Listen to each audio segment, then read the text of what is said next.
न्याय और धर्म का ज्ञान दे रहे होते। किंतु दुखदायक बात तो यह है पार्थ कि सत्वगुण से भरे मनुष्य ही संसार को लाभ दे सकते हैं, किंतु वो ही संन्यास का विचार करते हैं। जैसे जल तो भाप बनकर उड़ जाता है और कीचड़ कीचड़ वहीं पड़ा रहता है, वैसे सत्वगुणी सज्जन लोग तो संसार का त्याग कर देते और तमस से भरे अधर्मी लोग संसार में कार्य करते हैं। इसी कारण से संसार में पाप और अधर्म बढ़ता है।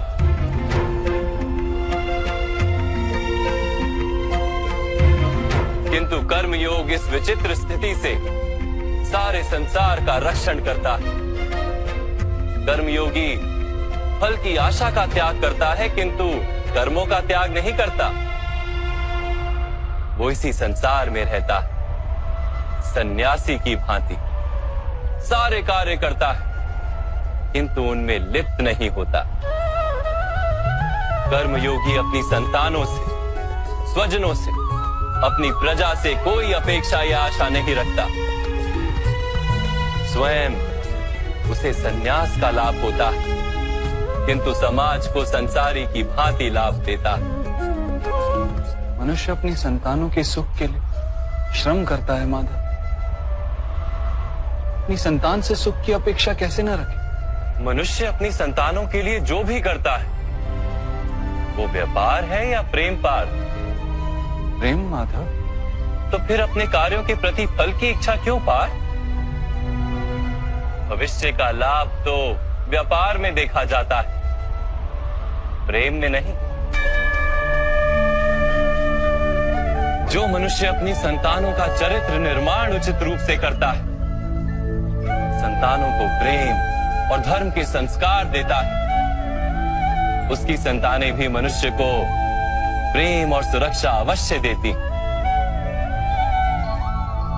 संतानों के कर्म, स्वजनों के व्यवहार उनके कर्म है पार, और जब उनके कर्मों पर हमारा कोई अधिकार नहीं होता तो उनसे आशाएं और अपेक्षाएं रखने का क्या प्रयोजन? यदि गहन विचार करोगे पार्थ तो शीघ्र ही ये जान लोगे कि जीवन में ऐसा कोई कार्य नहीं है जिसके साथ आशाएं और अपेक्षाएं जोड़ना अनिवार्य हो। जब सृष्टि ही परमात्मा है और मनुष्य स्वयं परमात्मा का अंश है, तो सारे कार्य परमात्मा ही करते हैं। मनुष्य स्वयं कुछ नहीं करता। यही कर्मयोग का मूल सिद्धांत है पार्थ।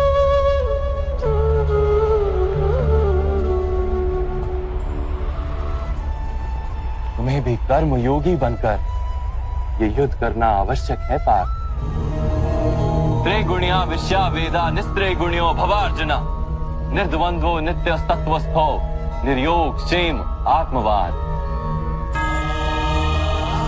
3 गुणों का त्याग करके निर्गुण बन जाओ पार्थ। इस द्वंद्व से मुक्त हो जाओ। सदा सत्व अर्थात परमात्मा में बुद्धि लगाकर कर्तव्य का वहन करते रहो। कुछ प्राप्त करने की इच्छा और कुछ प्राप्त किए हुए का रक्षण करने का विचार त्याग दो पार्थ, और अपनी आत्मा को स्वतंत्र कर।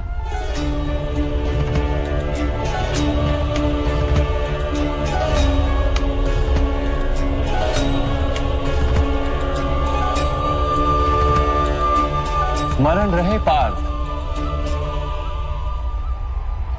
कर्मण्यवाधिकारस्ते मा फलेषु कदाचन मा कर्म फल हेतुर्भु मा ते संगोस्त्व कर्मणि। तुम्हारा अधिकार तो केवल कर्म करने का है, फल तो ईश्वर के हाथ में। इसलिए ना कर्म से भागना उचित है और ना ही कर्म के फल की आशा रखना उचित है।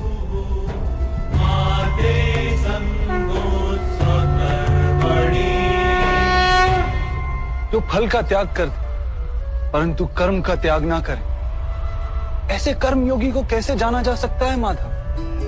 विश्या विनिवर्तन्ते निरहारस्य देहिनः रसवर्जम रसोप्यस्य परम दृष्ट्वा निवर्तते। सुनो पार्थ, जो स्वाद से छूटने के लिए भोजन का ही त्याग कर देता है, वास्तव में उसके मन से स्वाद की लालसा कभी जाती ही नहीं। उसे दोहरी हानि होती है। एक तो वो निर्बल हो जाता है, जिसके कारण परमात्मा को प्राप्त करने का जो प्रयत्न अनिवार्य है उसे वो नहीं कर पाता। और दूसरा, सदा ही उसका मन स्वाद की लालसा से भरा रहता है। इसलिए भोजन का त्याग करने से उत्तम है स्वाद की लालसा का ही त्याग कर दिया जाए। कर्म योगी अपने मन की सारी लालसाओं को खींच लेता है, जीवन को कर्तव्य मानकर कार्य अवश्य करता है, किंतु उन कार्यों से जुड़ता नहीं। और बात, जो व्यक्ति अपने कार्यों से आशाएं और इच्छा नहीं रखता, उसी के कार्य पूर्ण होते हैं। एक असफलता से दुखी होकर जिसका मन डोलता नहीं, एक सफलता से आनंदित होकर जो स्वयं को सर्वश्रेष्ठ नहीं मानता, ऐसे ही व्यक्ति को कर्म योगी कहते हैं। और ऐसा व्यक्ति जीवन में बार बार सफल होता है।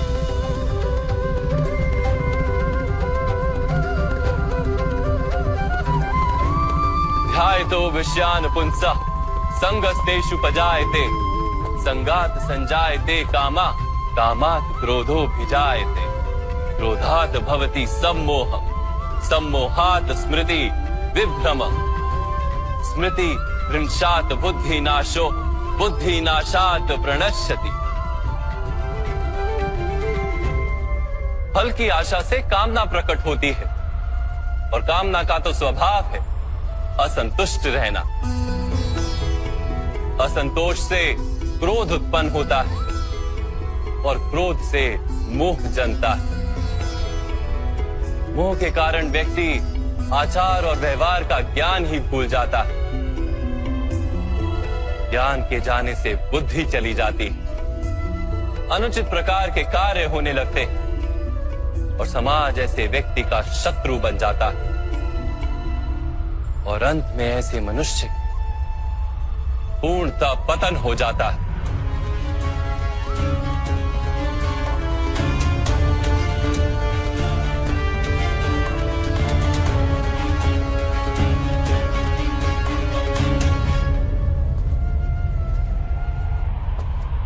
जैसे भ्राता दुर्योधन,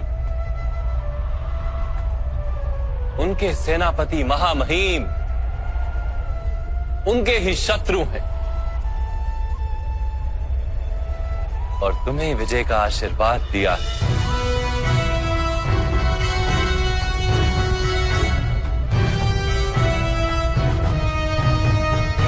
पार्थ, कर्मयोग ब्रह्म विद्या का दूसरा चरण है।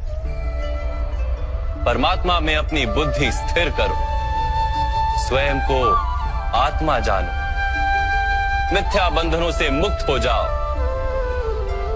और फल की आशा का त्याग करके केवल कर्म करते रहो।